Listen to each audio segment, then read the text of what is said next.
Hello and welcome to the December 27th meeting of the Westford Select Board. This meeting is being recorded, and we're going to start like we always do with the Pledge of Allegiance, led by John, who is there in the room. John, please. Okay.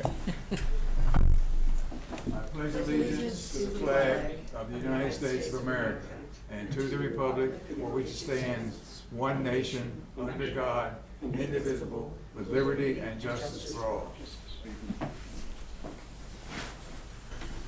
Thank you. Thank you, John. Thank you all. Our first item tonight is we've got a number of recognitions. So I know we want to recognize Pip Ricard, Detective Eric Cleo, and Sergeant Peroya. And I guess, Kristen, do you want to, there were some wonderful notes in our packet. Do you want to go through those, Kristen, or are there folks there that will be reading those? So Mark Warren is here in the room for the water department employee, and Mark Chambers is on the Zoom. So I would let them please acknowledge your employees. Mark, if you want to come up to the mic.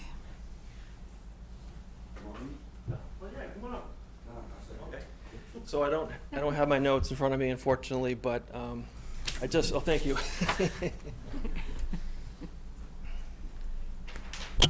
See what I wrote. Okay, so after over 45 years of dedicated service to the water department, Paul Pip Ricard is retiring this January 5th.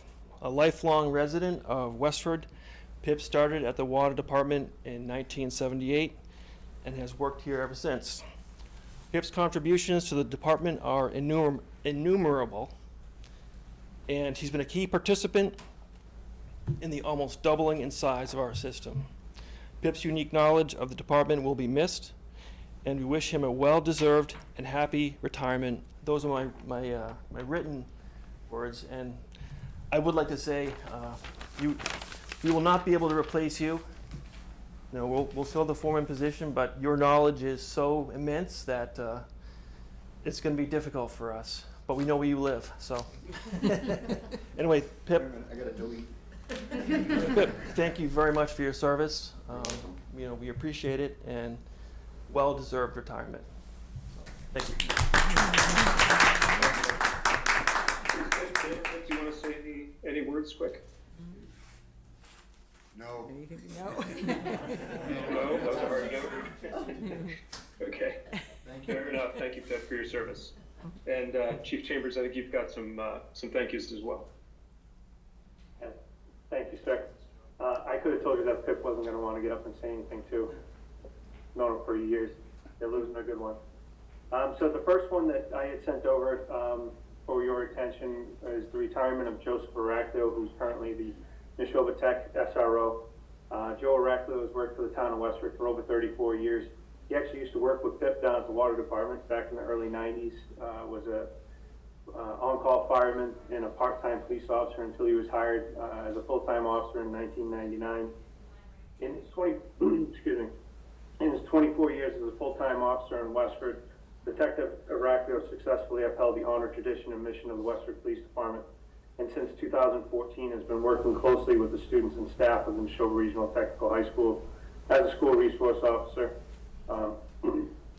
I actually had the honor of working with Detective Araclio on NEMLEC, the Northeastern Massachusetts Law Enforcement Council's regional response team, and participated in several call-outs where we would look for missing persons, search and rescue, crowd control, several other things that we were able to participate in the early 2000s, and really got to know him pretty well. Joe was a longtime resident of Nabnasset, big basketball player. He was a few years older than me, and I'd always see him playing hoops down at the old Nab basketball court. So he has a lot of respect and a lot of admiration from people within this community. He's been around for a long time. It's going to be sad to see him go, but he has been training Detective Robert Musto, who's been selected as the SRO to replace him down at the Neshoba Tech. So that way we make sure we don't lose any of that knowledge that Joe had as a long-time police officer and Westford resident. So thank you, Joe, for your service. Your retirement is very, very well deserved. So, and And then we also have another retirement for Sergeant Mark Proya, who's retiring on January 6th.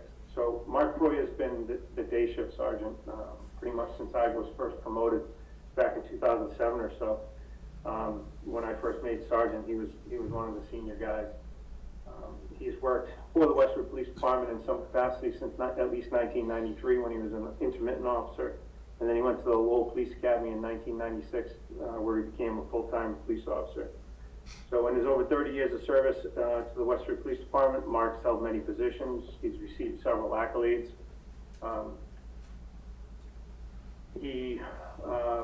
As a detective, he received recognition for his involvement in several high-profile cases and received a letter of commendation for how he dealt with an assaulted, intoxicated individual at the old Tiki Lao. The commendation does make special note of Mark's composure and restraint when dealing with the individual, and that restraint and composure really served him well throughout the rest of his career as a sergeant. After being promoted to sergeant in 2002, Sergeant Proya worked the overnight shift until his transition to the day shift, and he's been a steadying presence on that day shift ever since. While working the day shift, provided other opportunities for Sergeant Proya to make an impact on the community, including his role as the department's bank liaison, which means he meets with all the local banks to go over our policies and procedures and how we'd like them to respond in those types of incidents, if they have an incident at the bank. He maintains the department's breath test equipment, which is very important for our court purposes. And he was also an important member of our policy review committee, particularly the last round where we just received our reaccreditation. But one of Sergeant Proya's most memorable and one of the greatest contributions that any officer can really make within a community is he directly saved a person's life. On March 18th of 2014, Sergeant Proya responded to a crash that involved a recycling truck on Robinson Road. And the victim was actually laying in the roadway. And when Sergeant Proya arrived on scene, went up to the male that was lying on the ground and started to try and assess his injuries. And an observer that was next to, or that had been in the area, yelled for Sergeant Proya's attention, and they noticed that the recycling truck was actually rolling towards them. So not thinking of his own safety, Sergeant Proya did grab the man by the arm and dragged him safe just prior to the wheels traveling through the area where the individual was laying down. So this was witnessed by Westford firefighters who did note that Sergeant Proya's quick response and actions no doubt saved the man's life. As they witnessed firsthand, the patient was in immediate danger of being crushed by the wheels of the truck and would not have survived the injuries. And for his actions on that date, Sergeant Proya received the Westford Police Department's life-saving medal. So again, Sergeant Proya remained a professional throughout his entire career, taking pride in helping both the community and his fellow officers. He does have the sincere appreciation of the police department and the respect of all the members of the Westford Police Department. We applaud him for his years of service and his many accomplishments. Best wishes in his retirement as well. Many thanks and such gratitude for the excellent public servants we have here in Westford. So thank you very much for a well-deserved break. Any other comments from the board for open forum? Yeah, I have some, Tom. For one, I think we ought to recognize Steve Cronin for his years of service here, the town and water department, and in the Department of Public Works. I mean, he served the town well for those many years, did some really great things for the town. You just look at our infrastructure, our roads, and how our water department is run. So I think we ought to just recognize Steve Cronin because his last day, I think, is the 2nd of January. That is correct. And he's moving on to Exeter, New Hampshire. So we want to recognize his service and then wish him well on his way to New Hampshire. Yeah, agreed. Much gratitude for Steve's service to the town. So thank you, Steve. Kristen, I think I saw your hand. Yeah, I was also going to recognize Steve, but I appreciate and applaud John for doing that. I'd also like to just note that I have appointed Kyle Fox, the Assistant DPW Director, to be the Acting DPW Director while we are actively recruiting for that position. So just wanted to make that known to the public and thank Kyle for stepping up into that position for this interim period. you, Kyle. And I'm going to rely on you, Kristen, to see if there's anybody else from the public that might have a open forum comment. Yeah, Mark Warren has an open forum comment. A couple of quick things. I also wanted to thank Steve for his service, and he's been a great mentor to me, and he's taught me, I can't even tell you how much he's taught me. I've been working with him for 13 years, and it's been a great experience. So there's that. There's also some news on the PFAS front, in that the calendar year 2024 intended use plan has come out today, and the Westford Water Department is on that plan for our PFAS treatment project. So just wanted to announce that. Thank you. Great, and thank you, Mark, for all your hard work on that. I know it's an enormous project, and glad to hear the success. I don't see anybody else in the room that has anything for open forum. Okay. All right, that being the case, let's move to our 205 consent agenda item, which is a banner request. The event is annual town meeting. The applicant is town manager's office. The dates are Friday, March 15th through Monday, March 25th of 2024. Location is First Parish Church, and I will entertain a motion to approve. So moved. Second. Second. And we'll do this by voice since we've got a number of us remote. John? Aye. Scott? Aye. Andrea? Aye. Chris? Aye. And I'm an aye as well. And so now we're at our 210 item, which is to provide an update on the draft MBTA Communities Zoning Bylaw Amendment in Overlay District and request for support to submit draft proposal to the EOHLC for preliminary determination of compliance. And as we kick this off and welcome Jeff Morissette, I do want to really give out a shout of appreciation to the citizen group that's been working on this, the MCMAC. Extremely hardworking, very productive, very engaged group. We really appreciate that you've put your valuable time into this important project. And Jeff. Thank you very much. So good afternoon. Jeff Morissette, Director of Land Use Management. And good afternoon has a nice ring to it when talking to the Select Board. It's a nice change of pace. So we are here today for two main reasons. The first of which is to provide the Select Board with an update on the progress made to date for our efforts to try to comply with the requirements of MBTA communities as specified in Mass General Law, Chapter 40A, Section 3A. And our second main reason is to ask for your support of the general approach to date and your permission to seek a determination of preliminary compliance from the Executive Office of Housing and Livable Communities, also known as EOHLC, and they are the successor entity to the Department of Housing and Community Development, DHCD. So as a reminder, for those who may be watching, new Section 3A requires that Westford adopt a zoning district of reasonable size that allows multifamily housing as of right. It must create a minimum potential per the state's modeling method of 924 additional dwelling units, and the developments must be suitable for families with children, and the bylaw cannot require any age restrictions on the units. And our deadline for compliance is at the end of December 2024. And it was exactly 1 year ago to today, I believe, that we asked for the Select Board's permission to submit our draft action plan to DHCD, which was swiftly approved. And since that time, I'd say a lot of work has been done. So first, we secured the services of a planning consultant, Dodson and Flinker. We secured technical assistance from our regional planning agency, NIMCOG. We conducted a housing focus group for persons aged 55 and older. And as we requested, the town manager offered her support and appointed an advisory committee to assist with the planning process. And that advisory committee is MCMAC. And I would like to echo Tom's thoughts from earlier. I really want to commend the time and effort that this committee has put in.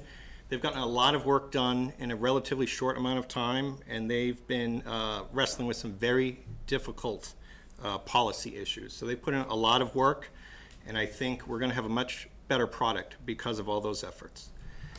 We also conducted multiple online surveys to gather additional public feedback. It was a main topic at the 2023 Strategic Planning Retreat, We met with the seniors at Kimball Farm. Led by our consultant, we held an interactive public workshop at the Stony Brook School. NIMCOG also conducted preliminary modeling to determine unit capacity potentials for the then draft district areas. And the Planning Board and MCMAC have held joint discussions together. And then we also preliminarily reviewed some of the existing multifamily housing developments in Westford to try to start to explore some of the potential impacts to the school and tax base, including some of the potential for much needed new growth. And since late July, I'll say MCMAC has met approximately of 12 times. So there, no slouchers there. So in short, we have a lot of background information that we included in your packet. It's intended to show some of the work that's been conducted to date.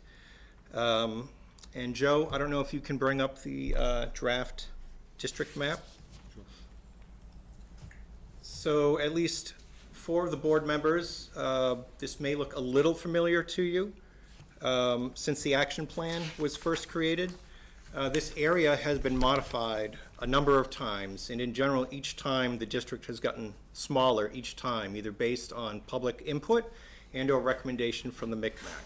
So just a quick overview, the remaining areas still in the draft district, and it is an overlay district, so this would allow additional opportunities for multifamily housing. It would not take away any of the existing development rights. So it's what we call a positive overlay district.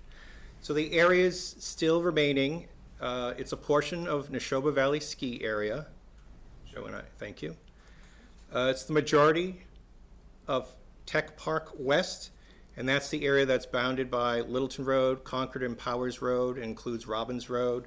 It does exclude, however, the 2 existing 40Bs, the Bell Apartments. It does include the Westford Swim and Tennis Club at 250 Littleton Road. It does include the Westford Regency at 219 Littleton Road. It does include a portion of Tech Park East, a couple parcels there, and the Gutierrez Company has asked that another parcel be considered for inclusion during the public hearing process. And as you can see, Joe, if you scroll back, there's potentially another piece, Land Drive and 2 abutting properties that would serve to connect the Regency and the Westford Swim and Tennis Club. So what we'll say is the state's modeling methodology it's imperfect, it's a pretty broad brush, and it doesn't lend itself well, particularly to communities like Westford, in a practical sense. So for instance, it doesn't take into account the fact that we don't have a municipal sewer system townwide. It also doesn't take into account a lot of other considerations. It might include some slopes that are fairly severe. And so therefore, the projected unit capacities are generally substantially higher than what an actual development might yield. But it is the state's modeling is what counts for determining compliance. So in the earlier versions of this draft district, when the area was much larger, I'll say that NIMCOG's calculated unit capacity was getting close to 10,000 units, and that's a very high number. It's a scary number. But the area has been significantly reduced now, and we anticipate with the next round of modeling, it'll be closer to about 4,000 units. And if we start to look at what might be more realistically developable, factoring in the normal constraints, open space requirements, septic, we anticipate the actual practical range could be somewhere between 1,800 to 2,500 units. We still need to do a little more work on that front. And while it's still a lot of units, that math assumes that every single parcel in the overlay district becomes developed as a multifamily housing project, and only a multifamily housing project with no non-residential components. That is obviously very unlikely to occur. We've also been in contact with a number of potentially affected property owners and some prospective developers. They've reached out to the Land Use Management Department. Some of them are have corresponded with the MCMAC and or Planning Board, and some of them they're not allowed. There's confidentiality still in place. They may not be the property owner. And so I think it's fair to say what is still in the district, it has a good mix of, if a district like this were to be approved by a town meeting, there would be a handful of short-term projects where there would be permitting as early as this fall. There's another category where there could be some potential permitting as soon as 5 years and maybe 5 to 10 year range. And there's a third category that would be the long-term or what if or maybe never. Some of these property owners, they have long-term leases. Right now, it doesn't seem a good fit for their property, but it still would create some potential. And we think it's in the town's best interest to have a healthy mixture. So you can have some new growth over time and not all at once. There's other things like that to think about. So this brings us to the high-level policy question that MCMAC has wrestled with since July. Do we propose a zoning bylaw amendment that does the absolute minimum to check the box of the mandate, or do we propose an amendment that we think is best for Westford? And so MCMAC, the planning board, and the planning staff support the latter approach, provided that adequate justification can be provided to the voters for town meeting. So what are some of the reasons that maybe we should consider going above what is required by the mandate? So first, we don't have enough existing housing options for our aging population, which is expected to double by the year 2050. It's already doubled in the last couple of decades, and it is expected to double again. We don't have enough housing inventory for our existing residents to downsize or to better age in place. And we don't have enough housing opportunities for our younger people. It would create more opportunities for positive redevelopment and could create some significant new growth potentials, quality new growth potentials. It would allow existing office parks to better adapt over time in the changing market conditions, and it would create more opportunities for trails and other public amenities. So in short, a bigger district area creates more opportunity. So as long as we're careful about selecting the right areas and having the right bylaw where there's enough checks and balances and control for the planning board, I think this can provide a very good product for the town. And one of the key elements that we try to incorporate into the draft bylaw is the concept of both leverage and flexibility. So by granting the planning board the option of waiving or reducing certain requirements, they can try to incentivize more of the project features or the design elements that we cannot require through the zoning bylaw or their site plan review process. And so what do I mean?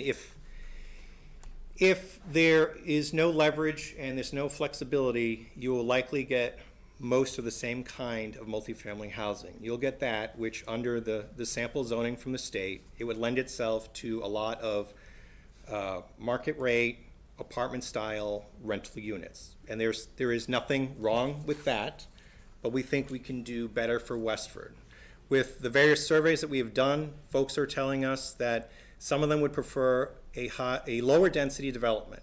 They would like to have some age-restricted opportunities. They would like to have some single-level living. They would like to have some ownership opportunities and not just rental.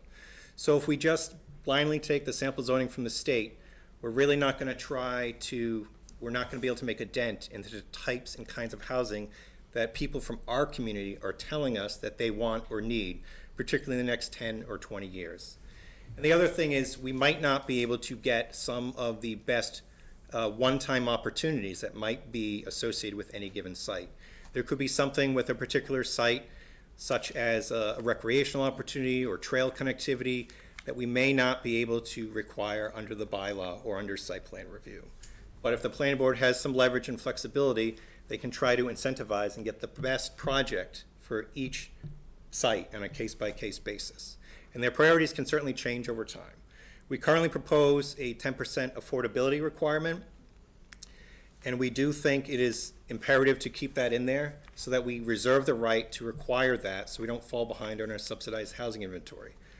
But I will tell you that it's an important consideration. It's also valuable for leverage.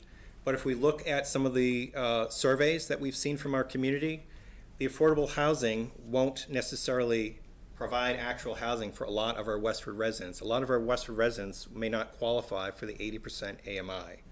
A lot of them may be more in the workforce housing. And so that is why I think if you can get a better project and you can waive certain things, you can get better projects and features, and you might get some workforce housing or community housing instead of just all 80% AMI housing. And there's a lot of things to think about. Nothing is simple. And I know this is a lot of information in a short amount of time. We had a lot of stuff in the packet. We tried to call out a lot of this stuff briefly in the cover memo. So we're happy to try to answer any of the questions you might have. And we also hope that we can have your support to move forward as requested with seeking preliminary compliance and moving forward with the bylaw generally as is in your packet. Jeff, before we open it up, could you just discuss the next steps with the planning board related to public hearings?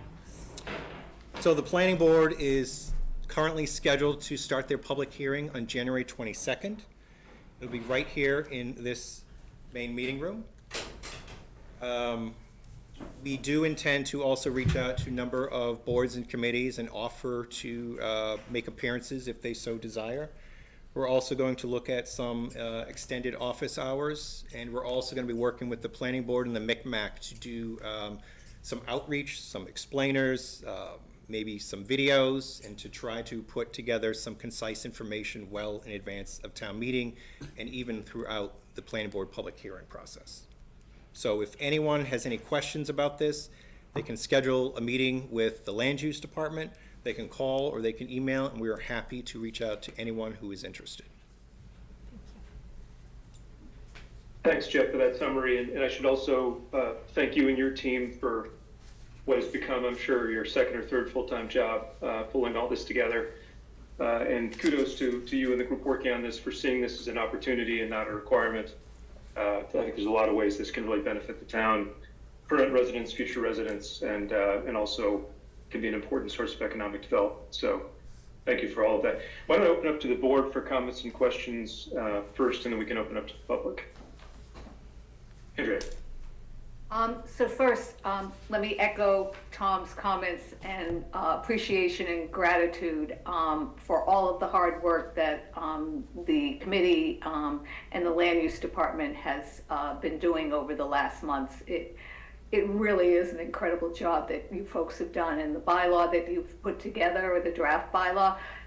Frankly, Jeff, it's what, 45 pages long. I haven't read the whole thing yet, I admit, but it just looks to me like you folks have covered like absolutely every possibility and option and dimension and roof heights and pitch and et cetera. And so I'm incredibly impressed with all the work that's been done. That being said, I fully support this, and I support the work that you folks have been doing. In terms of the question that you asked, I think it's vitally important that we as a town develop zoning that is the best possible zoning for the town of Westford. I mean, zoning is basically local control, and you know, I don't want to cede that control to state mandates or state requirements. I think it's important that we as a town direct our own zoning and direct how we want this zoning to look and how it best serves our community. And so granting the planning board the flexibility that it needs to do that, and also to respond to, you know, changes in our, you know, environment, society that's going to happen over the next, you know, 10, 20 years that we probably can't even foresee right now, is really important for us to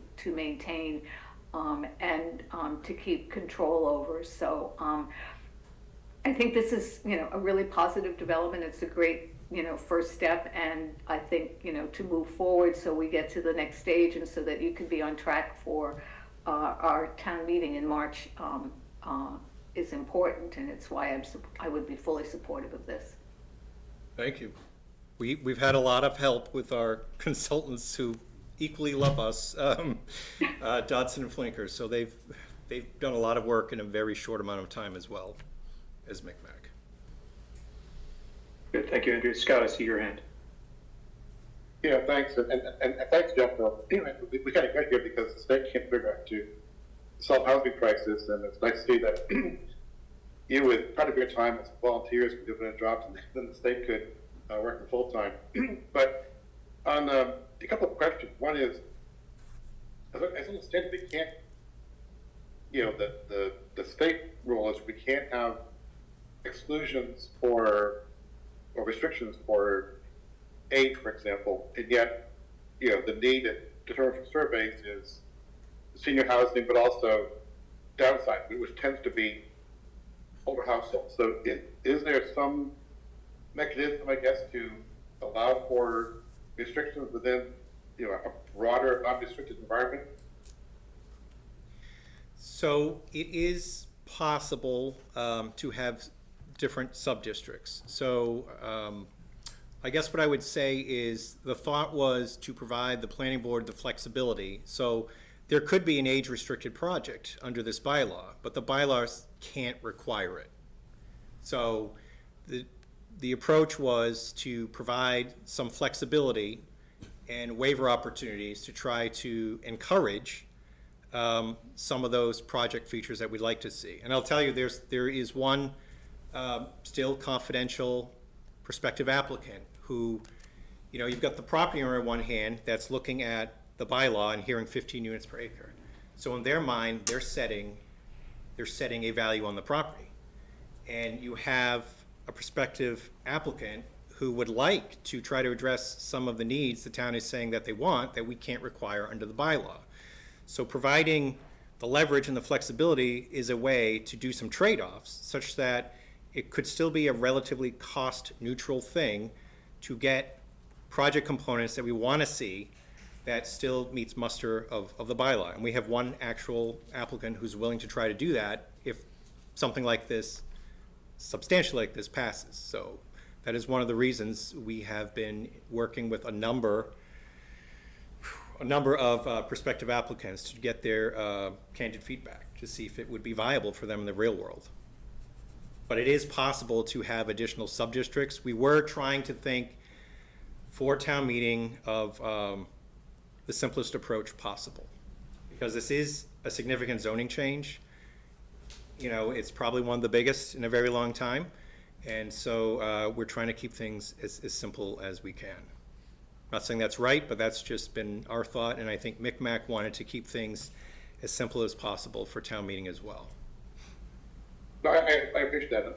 I support the idea. I just want to make sure that we were not promising something we couldn't deliver under the state rubric. And I guess the other question, not question, of observation,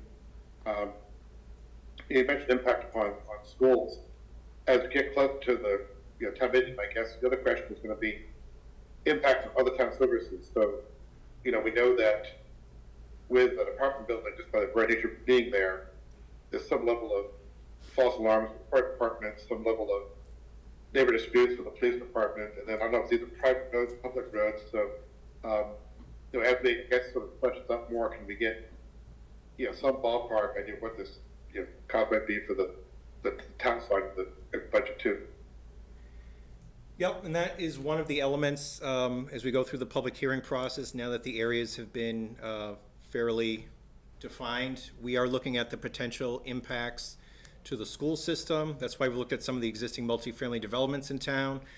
And it provides a range of potential impacts to the schools in terms of enrollment. We can also look at, there's different types of multifamily developments, and the different types have a different impact on police and fire. So those are some of the other things that we'll be looking at.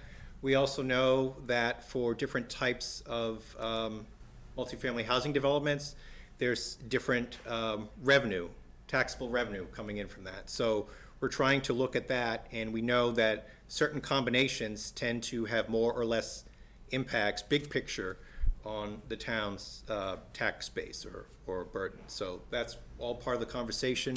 We are also going to be looking at, for those folks who are, say, having conversations with the various boards in full sunshine, is we're going to be looking at potential new growth projections, a range of new growth, and also try to dive a little deeper in terms of what fiscal year those might hit. So we think new growth is not the end-all be-all, but it's certainly a part of the conversation. And so we just want to go in with, here's the potential range of what it might mean to the schools, here's what it might mean to responders, and here's what it might mean to new growth and or the tax base.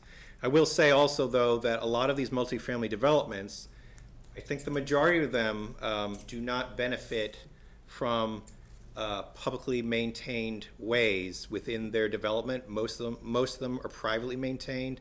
Most of them have trash and recycling private. There are some exceptions, but so they do tend to bear some of the costs that other developments may not. but we just want to also provide that information when we're starting to gather this information for the public hearing process. Last question, probably really, too long range, but just thinking this is going to be about conceivably a 10% or so increase in the town's housing stock. Is there any reason to think that it might make sense to have a sewer overlay district or something in here that rather than a whole bunch of little pocket plants, should there be like one structured, treatment district? Does that make any sense at all? It may make sense. Honestly, there's too much for us to tackle with our deadline for the March meeting, but keep in mind also that if Westford does adopt a compliant zoning amendment, and there's a lot of potential housing units involved, that probably puts us towards the front of the line when trying to seek appropriate grants and stuff for any infrastructure improvements. So it won't hurt us. And relative to the schools also, not so rosy, Joe. There was some correspondence where if we were not compliant, and again, we have until the end of 2024. So if we fail at March, we still have another opportunity, but of course, we don't want to wait to the October special town meeting.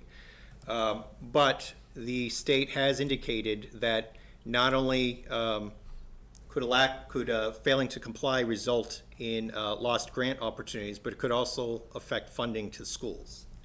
So, and that was something that was not necessarily out there from the beginning of this process. So that stood out to us, because we know how important funding is for our schools.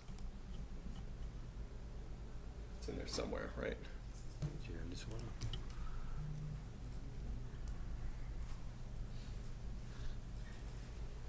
I guess while this is coming up, I'll just echo good points, Scott, about use of town services. I remember that the schools had a whole set of projections around how the new apartments would affect them, and the reality ended up being very different. So it'll be good to have the data to compare to help us take a look at both, just from a budgetary point of view, upsides and potential costs. Okay, so Jeff, is there something you want to draw our attention to here? Joe, can you zoom in? I'm not. Sure. This was from Governor Healy just a couple weeks ago. Oh, yeah. So this caught our eye. So if you don't comply, Joe, I don't know if you want to, my eyes are terrible. Yeah, if you don't comply with the act, then you're going to see us withholding, as a state, money for any number of programs that you're used to receiving money for, Healy said. That includes for schools, it includes for roads and bridges, it includes for a whole host of things that are important to communities.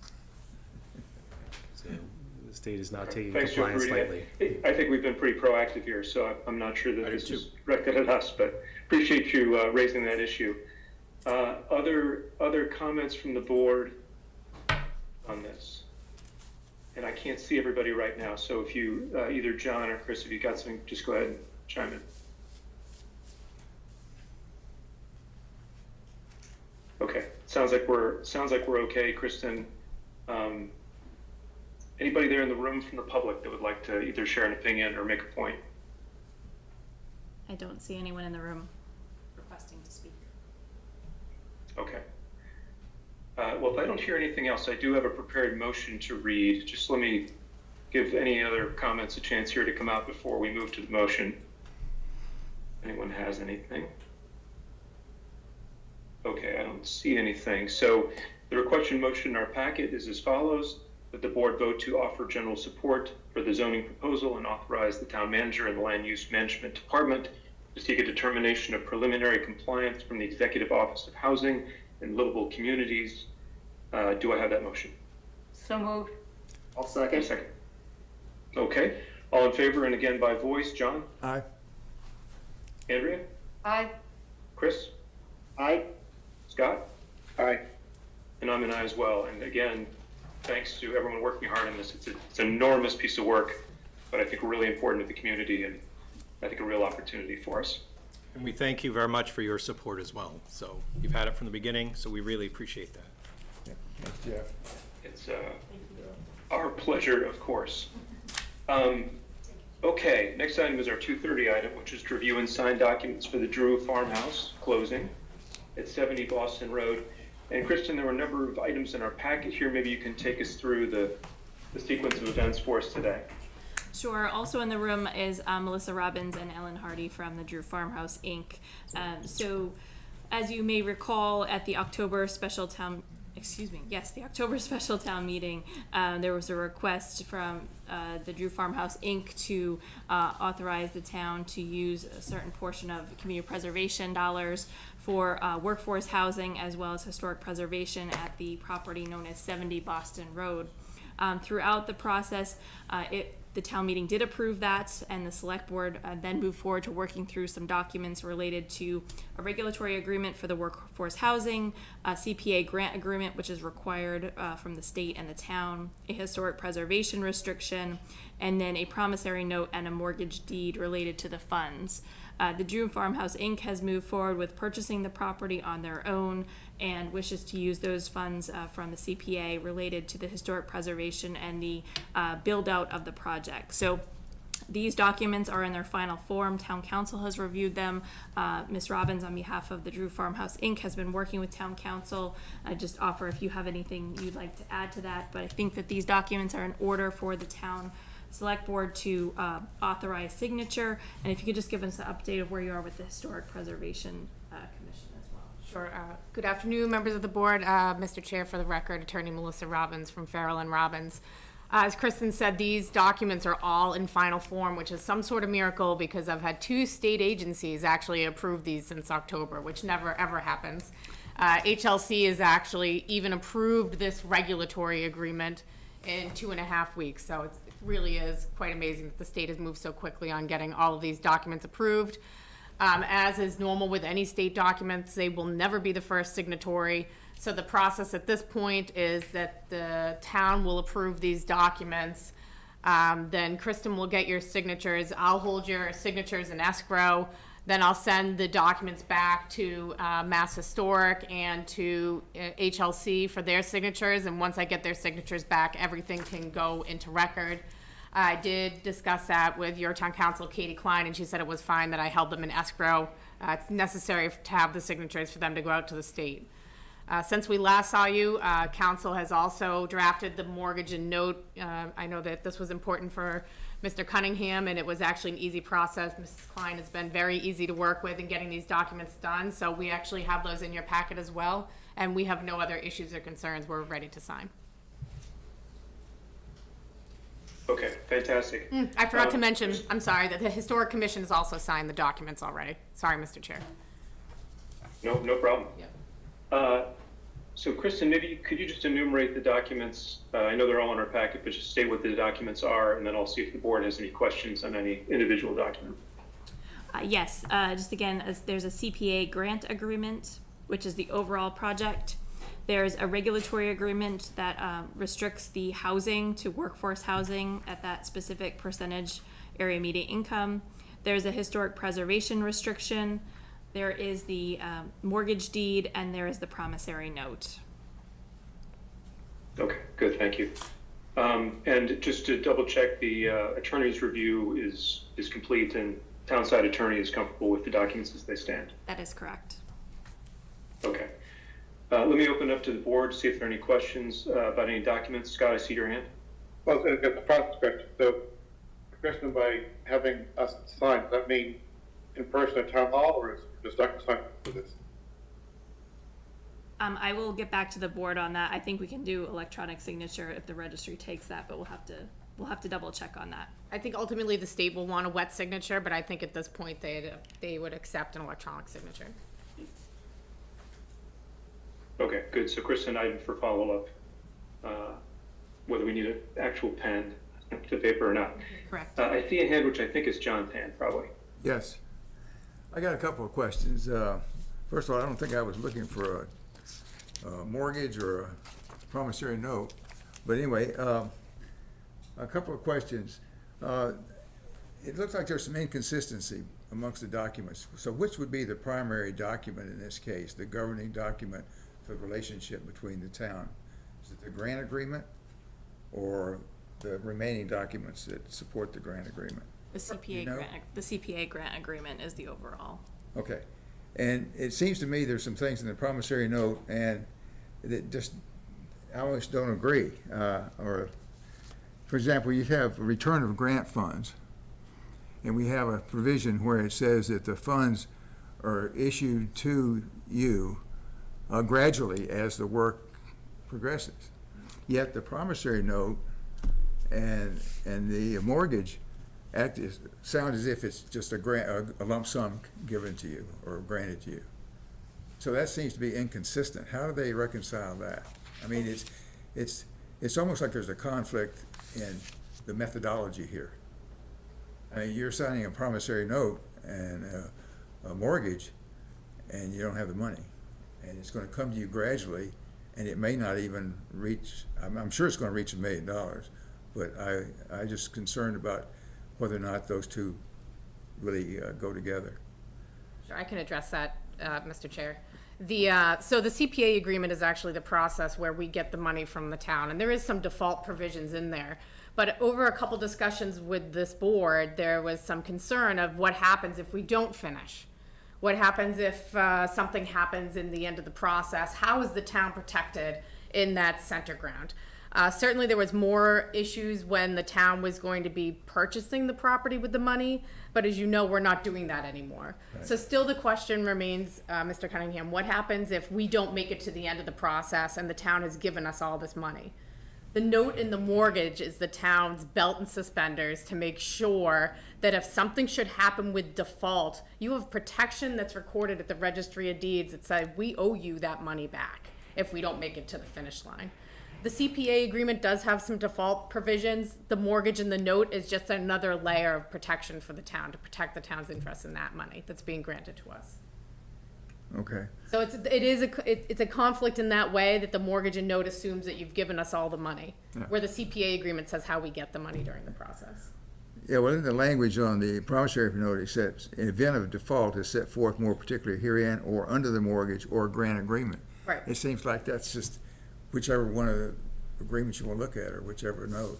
Because there's only one, in the promissory note, there's only one reason for default, and that's if you don't, or if you sell it or you change ownership or try to do something like that. I think that's the way I read it. In the CPA agreement? No, it's in the promissory note, I think. Right. Or any Or the default mortgage. provisions under the CPA agreement would also trigger the mortgage and note. Again, it's just another layer of protection that if we should go into default or fail the town for any reason, not only can you go after us under the CPA agreement, you can also go after us under the mortgage and note. It's just an added layer of protection. Okay. All right, I don't have any other questions, thanks. Okay, thank you, John. Any other questions before we open up to the public, see if there are any questions there? No questions from the public. Okay. Okay. Okay, if we're ready to move to a motion, maybe Kristen, you can help me with language for motion. We're basically authorizing the signature to all 5 of the document that you mentioned. If you don't mind, if you could put forward some motion language, I'd appreciate it. So the board would move to authorize signature of the CPA grant agreement, the historic preservation restriction, the regulatory agreement, the mortgage deed, and the promissory note associated with the project at 70 Boston Road. So moved. In a second. I'll second. Okay, thanks, Chris. All in favor, Scott? Aye. Andrea? Aye. Chris? Aye. John? Aye. And I'm also an aye. Thank you very much for all your hard work and staying on such a tight timeline, and it's going to be a great program for the town. So again, thank you for all your hard work on this. Thank you very much. Thank you, members of the board. Appreciate it. We'll coordinate the signatures. Yes. Thank you. Okay. Next up is our 245 item, which is to authorize the town manager to negotiate a contract with Raftellus for a town-wide strategic plan. Kristen.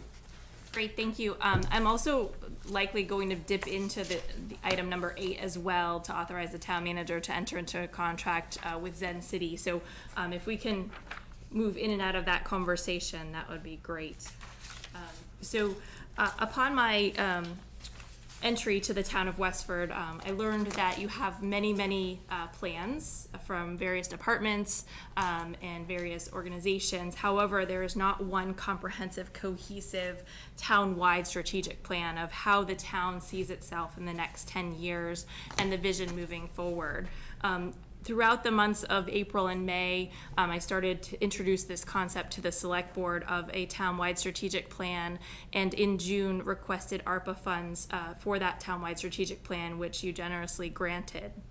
From there, the town staff developed a request for proposal to hire a consultant to assist the town of Westford to develop that town-wide strategic plan. We received a total of 5 proposals. There was one that stood out as the most advantageous proposal, and that was the consulting firm Raftellus. They do this work throughout the country and through many municipalities within the Commonwealth. We did have an interview with Raftellus with a series of one select board member and some staff members a few weeks ago, and that group has decided to request that the select board move forward with a contract to enter into that with Raftellus for a townwide strategic plan. So I provided the board with that that proposal response.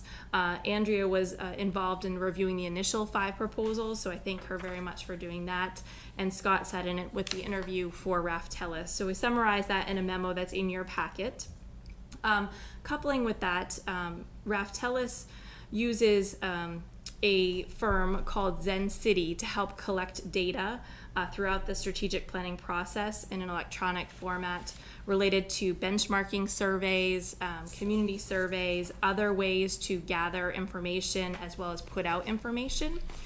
So associated with that townwide strategic plan, even before the interview with Raftellus, I reached out to Zen City to have some discussions with them to understand what services that they could provide. And they provide a host of services. I know I've had some conversations with other select board members of, how can we do better with getting surveys out to town residents, getting responses, getting feedback. And I think Zen City really will meet that need, not only for the strategic plan related to their community survey, but related to other surveys that we'll be able to put out over the course of the year. So in summary, and again, I'm happy to answer any specific questions, just asking the board to authorize me to enter into a contract with Raftellus for that townwide strategic plan, which we anticipate being an 8 to 12 month process. And then to couple that, to enter into contract with Zen City to collect that feedback and data from the community, as well as use their product and services throughout the course of the year. Again, to remind the board and the members of the public, you had authorized up to $95,000 in ARPA funds, and the town of Westford was also able to receive $50,000 from the state for public outreach related to diversity, equity, inclusion, and I think that that will be a great fit for this purpose as well. So I'm happy to answer any questions that the board members have ahead of that vote. Okay, great. Thank you very much, Kristen. So questions related to either 7 or 8. Andrea, I think I saw your hand first, and then I see John and Scott. So yeah, Kristen, I just want to make sure that I understand, the Zen City contract is separate and apart from Raftellus. They're not acting as a subcontractor to Raftellus, is that correct? That is correct. We would contract with Raftellus and then contract with Zen City separately. And so Zen City's contract is not just for information for the strategic plan for Raftellus, but is they're something that we can use throughout the year if we have other surveys to run, is that correct? Yes, other surveys, as well as they have an engaged platform where you can post items about certain projects, and it's more of an enhanced website related to certain projects, and you can gather feedback about that. And their product also collects data from news sources and social media accounts and aggregates that and puts that into a readable format for town staff and board members to use in their processes related to certain projects or topics. So it is not just for the strategic planning process. And that's all for $21,000? That's a fixed price? Yes, yes. We negotiated pretty heavily with them to get them down to $21,000 for that fixed price. Okay, I mean, I'm just thinking if we ran, 10 surveys throughout the course of the year, that they're not going to come back and say, well, you've exceeded whatever, cap was. Is that, if we do that and it's a loss for them, so be it. I confirmed that there was unlimited surveys related to other items. The community survey is a one-time thing to benchmark us for our strategic plan. The Engage platform for the projects is 3 projects at a time, but once a project is done, we can take that down and put another project up throughout the year. And the collection of data from media sources, social media, and news sources is ongoing as well. Okay. And then just one final question: the grant money that we're getting, is it the intent to use that along with the $95,000 and the $21,000, or are we going to use some of that grant money to offset the 95 and the 21? I'm just thinking about funding that might be available for, for other budgetary concerns. Absolutely. So the 21,000 will come from the 50,000 from the state, so that will not come from the ARPA allocation. I'd like to set aside a little bit of the $50,000 to run other public outreach, such as open houses or public events. But I see that we could probably use about $20,000 towards the strategic plan, which I had originally asked for $95,000 for. So I do see that we will be able to return some ARPA funds to the pot of money and reallocate before the December 2024 deadline. Thank you. You're welcome. Great, thank you. John? I saw a list of exceptions that the contractor took to our terms and conditions, and one of them particularly indemnification and then in termination. And I wondered if the town council had looked at these and had agreed that this would not be an okay contract to sign. Yes, so I did run this contract by town council. They added the indemnification. Zen City has reviewed those edits and they don't have any issues. So council has reviewed and approved the contract. That's for Zen City. That's Raftellus. I thought this was Raftellus. I'm sorry, I don't. Raftellus. You have the Raftellus exceptions. Yes. Town council has not reviewed that yet because I haven't had authorization to enter into the contract. So I wanted to make sure that we weren't using the resources of our town council without your approval to move forward with the strategic plan. I just had, his exceptions on indemnification and termination. Some of these looked like they could be problematic. We'll make sure that council reviews them before I sign a contract. Okay. Yes. Good. Thanks. That's Okay, great, thank you, John. Scott?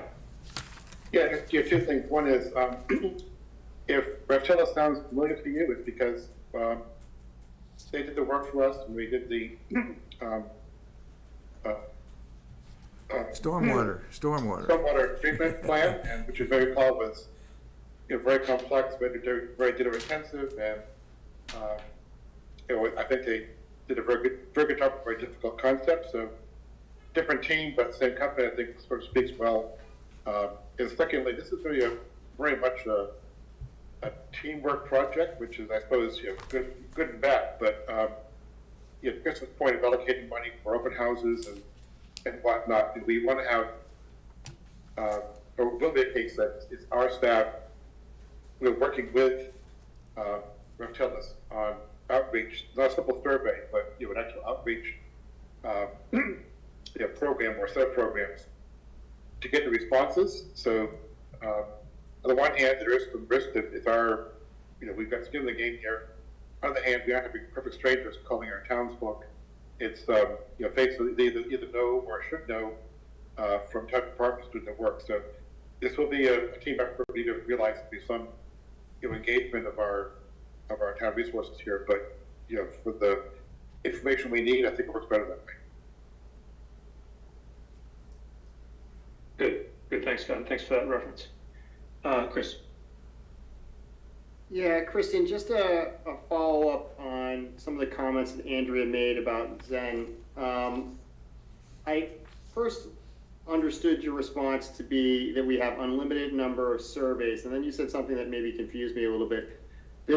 When you refer to the community survey, is that something different than just a regular, is that a specific type of survey, or is that just a generic survey that we could send out on any topic to members of the community? Sure. So the community survey is very specific. It's used many times in strategic planning where we benchmark ourselves of how is our water system, how are our roadways, what kind of service do you get when you go to town hall, and we use that data in the strategic plan. And we could do that community survey maybe once every 2 years to see if we're moving the needle forward related to our strategic plan.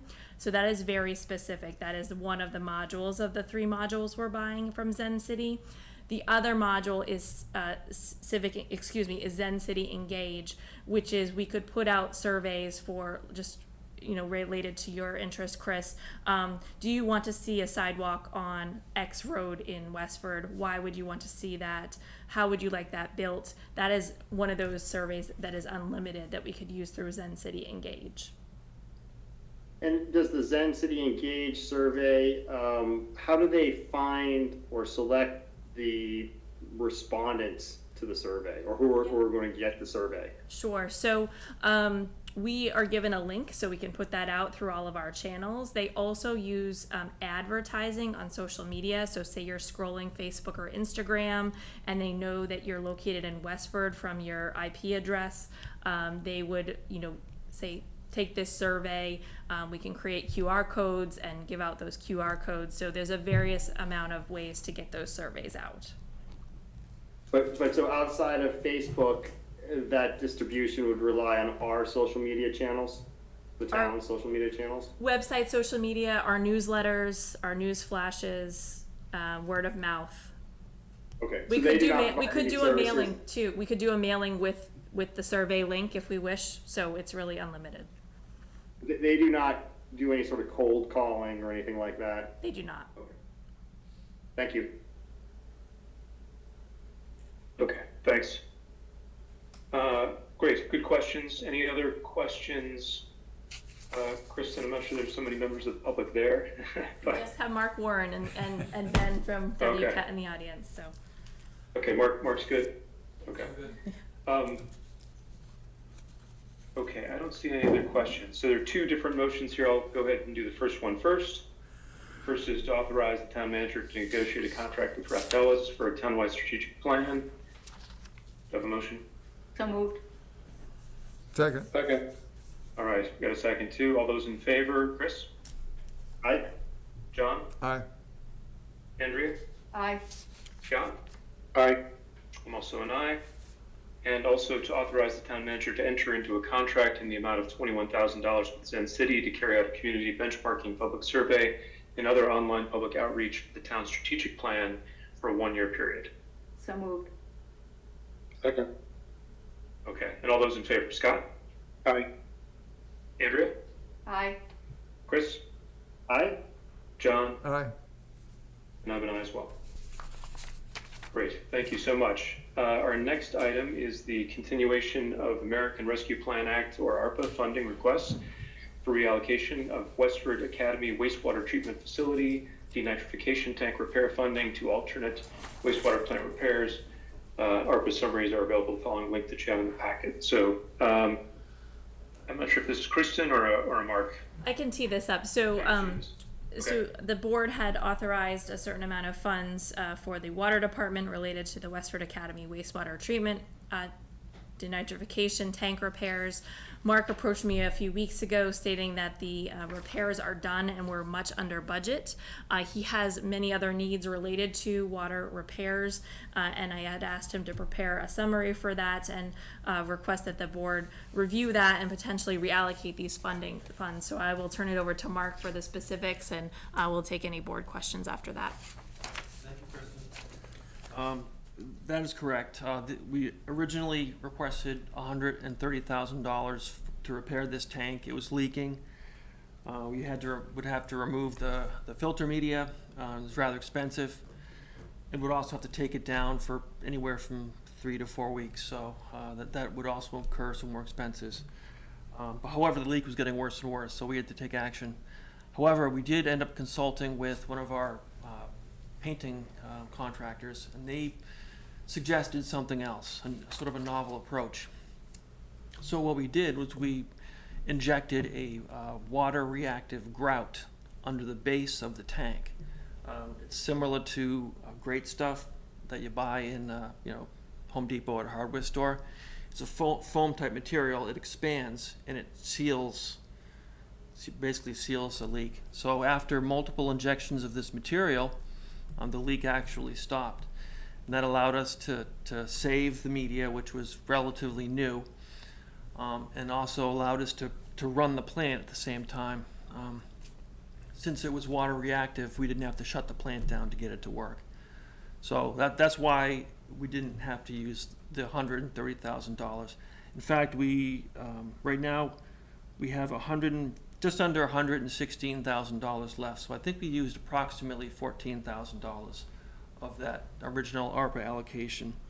So what I am requesting is to keep $75,000 of that original allocation and use that money to fund multiple repairs and maintenance at all 4 of the plants, not just the academy, and then return roughly just under $41,000 to the ARPA fund for other uses. I have a whole laundry list of repairs. I'll try to spare you the gory details, but for example, at the academy, our UV reactor needs some serious TLC. Need to get the manufacturer out here and do some repairs. I have multiple pumps that are either being fixed or replaced. We have system troubleshooting right now at the academy to address some effluent water quality issues. So we've hired a consultant to help us with that.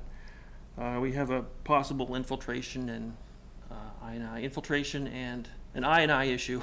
Sorry. At our Abbott wastewater plant. The list goes on and on. So we didn't need all that money. We'd like to return some of it and use the rest to address other needed repairs. Well, first, thank you, Mark. First, kudos for efficient use of funds and being creative with solutions. So that's great work. So thank you for that. Sure. Could you speak, Mark, just before we open up to questions from the board, could you speak to the urgency, because we are in, a peculiar fiscal time, and Sure. we are looking to delay if we can, and it makes sense, until we've got a better sense of our fiscal picture before committing some of the ARPA funds. So Sure. if you could help us understand time urgency, that would be helpful. Yes, they are. These repairs are urgent. Essentially, like for example, for the UV reactor, at some point in the very near future, it's not going to work, and if the reactor doesn't work, then the plant goes down. Really, all of these repairs revolve around keeping the plants operational. It keeps me up at night, So, really, I guess I would have to say that I do feel a sense of urgency for these repairs to be made. Explain it, or it's urgent. Okay, no, that's good, and also just in the normal course of time, if this ARPA money wasn't available, this would fall to the ratepayers and come out of some sort of other capital fund. What would be the normal funding mechanism for these urgent repairs? Sure. It would come out of the general fund. Right, it's wastewater, so we don't have an enterprise fund Right. for wastewater. Correct. Yeah, and at this point, my maintenance and repairs budget is deeply depleted because I've already had a laundry list of unexpected significant issues, like I've had plumbing breakdown between my underground tanks and the plant, so we couldn't actually pump water. And these are pretty significant repairs that involves pumping out the tanks and getting folks to do confined space entries. So as you can imagine, that adds up very quickly. So it's just been a lot going on this year, and I anticipate additional issues if I don't get these repairs taken care of. Good, thank you for clarifying, and it was misunderstood, not thinking it through well on my part. I understand now this is a wastewater issue. It affects everybody in town. It's a general fund expense, so. Correct. Okay, thank you for that. Questions from the board?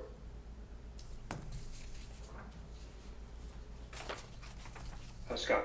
Because I'm just under a hierarchy of needs. Public health through safe water, clean water is pretty hard to list, so I'd be inclined to be in favor. Good, understood. Andrea?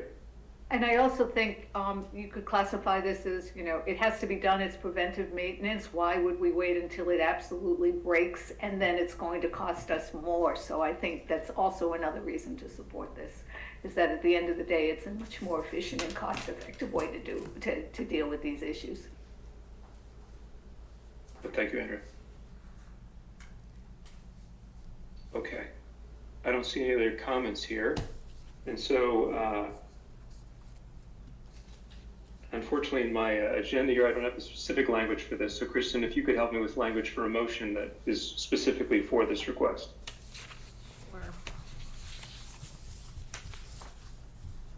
So this would be a motion to request a transfer of use of the funds remaining in the ARPA designated funds for construction and engineering coordination costs for Westford Academy wastewater treatment facility denitrification tank repair to alternate wastewater plant repairs. So moved. Second. Okay. But then up with 45,000 or 41,000 return to the ARPA fund? Correct, that's, we would return, it's actually $40,979.45. Right, it's just the We motion. should put that in the motion. Right, because if we're approving funding, we're actually only approving a subset of the funding.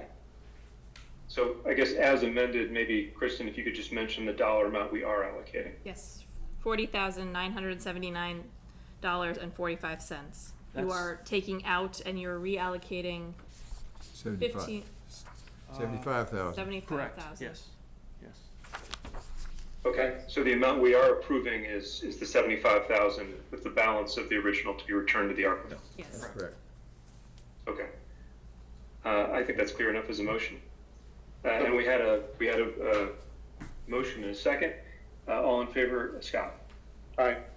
John? Aye. Andrea? Aye. Chris? Aye. I'm an aye as well. Thank you for that. And thank you, Mark. And again, thank you for responsible stewardship. I know you do that all the time, but it's great when we see a project have a creative solution and come in under budget, especially in these tough times. So thank you. You're welcome, and thank you for letting me sleep at night. This helps. We didn't agree to that. Thank you. Okay, next up is old new business. Consider recommendation from the Council on Aging to appoint Joseph LaPiana as a full member for a term to expire June 30th, 2025. And I'd just like to, before the motion, Patty reminded me this morning that that's actually June 30th, 2024. That was a mistype. I apologize for that. As amended. So And moved. Andrea, I heard your motion and a second. Second. Okay. All in favor, Andrea? Aye. Chris? Aye. Scott? Aye. John? Aye. I'm an aye as well. Any board reports or updates this afternoon? Okay, I don't see any. Minutes for approval, for release for the regular session, October 24th, 2023. These are all 2023, November 14th, November 28th, December 6th, December 8th. Any comments on the minutes? John, I see your hand. Yeah, they look good to me except for November the 28th. You might want to check the money amounts that are listed in that last issue that we discussed. The dollar amounts, Okay, we'll double check those. because I think it's almost a factor of 1,000 off. I don't know for sure, but anyway. Okay, sounds like there's a question on, so that's the December 8th minutes? Yes, the executive session minutes, particularly the second item that we addressed. Wait, what? December I'm 8th or November 28th? Yeah, Andrea, November go ahead. 28th. Did we have I'm November? sorry, I'm confused. Did John just say something about executive minutes? I thought we're only approving regular session minutes here right now. Oh, okay, I didn't have those then. Yes, we are only approving regular session minutes. Well, I don't know where I got those. Somebody sent them to me. Okay, Take a look all at right. it, but it's Strike not on that. the agenda. Okay, so it sounds like it's an issue for a different day. Is that, am I understanding wanna that correctly, check that John? now that The I brought it number, up. the Okay. concern you have is for a different set of minutes. It sounds like are we okay, John? Yeah, to we're proceed okay. with Yep, the we're ones okay. listed in the agenda? We're okay. Yes, he's saying yes. Okay. Okay, so I've named them. If there are no other comments, I'll entertain a motion to approve. So moved. And a second. Second? All right, thanks, Chris. Thanks, Scott. All in favor, Chris? Aye. Andrea? Aye. Scott? Aye. John? Aye. And I'm an aye as well. And let me get my agenda back. Any correspondence this afternoon? There's town manager report, if I may. Town manager report, Tom. Oh, I'm sorry. Did not mean, oh, I skipped right over. Thank you so much. Kristen, please. Thank you. So we have 3 purchase orders, Mayor Services for replacement pump and motor for the Fletcher drinking water supply well in the amount of $19,705 as requested by the Water Department. Cartwheel Health Services for mental health services for Westford Academy in the amount of $15,000 as requested by the Health and Wellness Coordinator. This is coming out of the opioid funds. And then Cartwheel Health Services for mental health services for Neshoba Tech in the amount of $15,000 as requested by the Health and Wellness Coordinator. This again is out of opioid funds, and I believe there was a typo in the Neshoba Tech memo that referenced Westford Academy. I think that was just a copy and paste issue. Okay, any questions? John, I think I see your hand. Yeah, on that, we have the same amount for both Westford Academy and for Neshoba Valley Tech. Yes. Yet we have a very small portion of students there at Neshoba Valley Tech, and this is for all the students at Westford Academy. Did the other towns contribute funds like that to this? They did not. Then That why- we're why are aware, we that we're aware of. You Then had why- authorized this Then- funding a Yeah, few but meetings ago. then why would Westford be footing the whole bill for Neshoba Tech? So it only serves 50 students. It does not serve the entire student population. So how many students do we have at Neshoba Tech? I believe we have, I don't want to speak out of turn. I can get back to you. I don't want to misquote Well, that number. I just think that, you know, I like the idea. I just think we're contributing a disproportionate amount to the number of students that we have in that, because it would be available to any student at Neshoba Tech, right? I believe it will be, yes. And spending the same amount of money on Neshoba Tech when we have such a smaller portion of students as we did at Westford Academy, I would think we would want to change that number. But I guess we're committed, aren't we? The board did authorize that in a previous meeting to Okay. move forward with that. Well, anyway, that's just my comment. Sure. Okay. Yeah, thanks, John. It's possible we could reach out to Denise Pigeon, Kristen, the superintendent over at the tech, and ask, just get information about how other communities are planning to participate with their opioid funding. Absolutely. Sounds like an important investment, but yeah, we would like to be sharing the responsibility. Okay, no problem. So it looks like we're preparing to proceed, unless there are other comments, but we will ask Kristen to reach out and get some understanding about how other towns are planning to participate going forward. Yes. I'll move to approve. Okay, and a second. Scott, it looked like you were seconding, but you're on mute. I'll second. Yes. Thanks, Chris. Okay, all in favor, Chris? Aye. Scott? Aye. John? Aye. Andrea? Aye. And I'm an aye as well. Okay, now, is there a motion to waive correspondence, or is there correspondence we would like to discuss? I do have a question on that. Yeah, okay, Chris, and then Andrew. Correspondence, I don't, that, I think is gonna be a little alarming to residents to learn that a premier tenant like that is moving on. Do we have any thoughts on, or possible tenants that are interested in that property at this point, or what we're gonna do there? So I will be reaching out to Red Hat. I received the letter a week I was out unexpected, and then with the past 2 weeks being more holiday-ish type of weeks, I would like to reach out to them. I'll also involve Jeff Morissette to understand any prospective new tenants or changes in use of that property, as I understand of the premierness of the property, as well as that tenant was very well valued within the town of Westford. Well, thank you for doing that. Looking forward to hear what you come back with. Yes. My question was the same as Chris's, that, if we can get some intelligence as to, why Red Hat is leaving. They have been a premier corporate citizen here in Westford for many, many years. So if there's anything to be learned from it, I think as a town, we'd like to learn from it.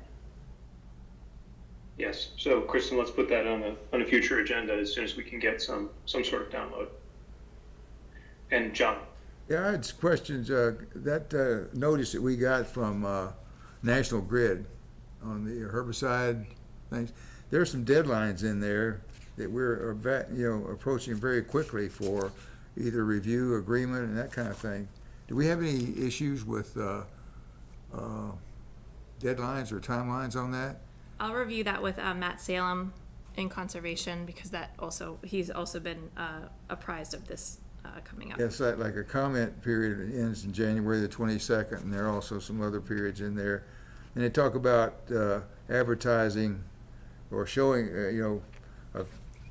notifying the affected community, and then they say 48 hours affected multiple, using newspapers. How do they do that? So those are some of the questions I had for that.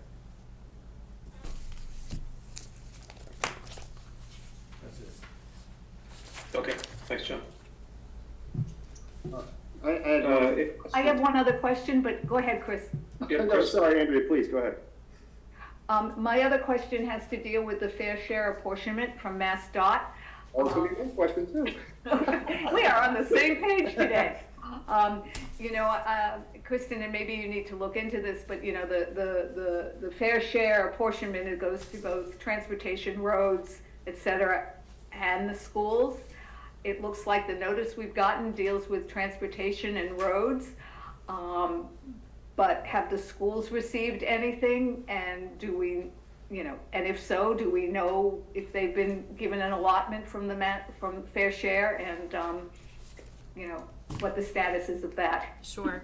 So I can report to the board that our share for the roads is $477,543. I have not spoken with Dr. Chu or anyone from the state related to the school apportionment, so I do need to get more information for the board on that. Dan may be aware that there was some email correspondence with Dan about what could those funds be used for, and so our Chapter 90 allocation has restrictions on what we can do.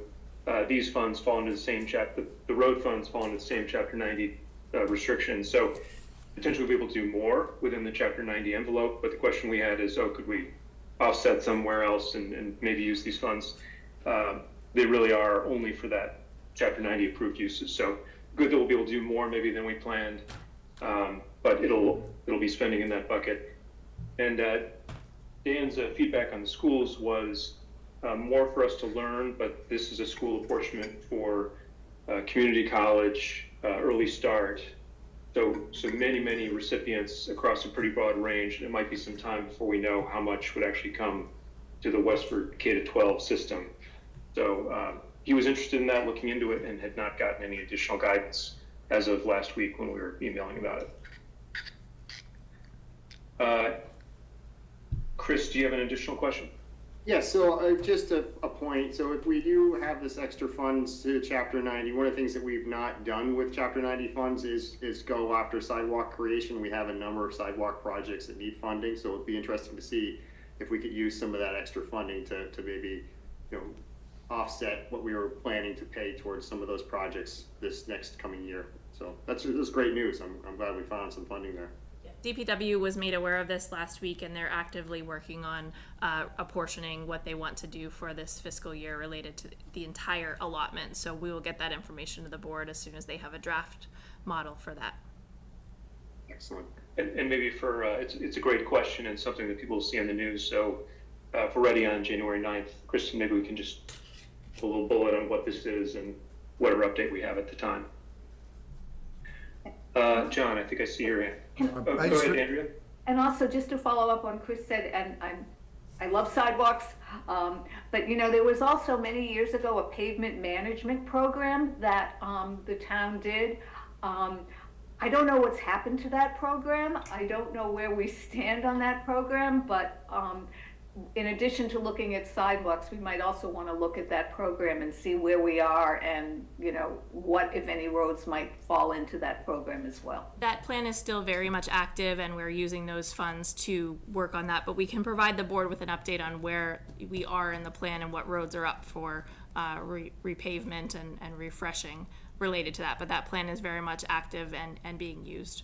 We're also looking at a sidewalk management plan as well that we'll probably pull from these funds for. Great, thank you. Thank you, Kristen. John, I think you're next. Yeah, I just want to know if they're taking suggestions. Anyway, yeah, I've looked at that program. It's well, you know, it's underway. They've got a hierarchy. They've got they renewed that, and they have the priorities and the condition of the roads all there. You can access that on, I think, on the website, town website. Thanks, John. Good to know. Great. Thanks, John. Scott? I was going to observe that, you know, as we look at where to put it for 57, to the degree that there's anything we can take out of capital and fund with that 477, because boy, it's got a shortage of capital funds, capital needs. Any substitution might be legal there and also appropriate. Right. Yeah, agreed. And Dan is looking for any substitution opportunities, so we will have a chance to talk about those. So yeah, excellent point. Any other questions about correspondence? Okay, with that, I'll entertain a motion to waive the reading of correspondence. So moved. Second.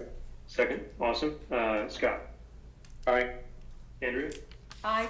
Chris? Aye. John? Aye. And I'm as well, and I will entertain a motion to adjourn. So So moved. moved. Second. Scott? Aye. Andrea? Aye. Chris? Aye. John? Aye, I did it twice, I think. Happy New Year. Oh, did well, twice as good. See- I'm an I as well. And Westford, happy holidays and happy New Year. Next time we get together, it'll be 2024. Yep. Happy See New you. Year, Westford. Everybody stay safe.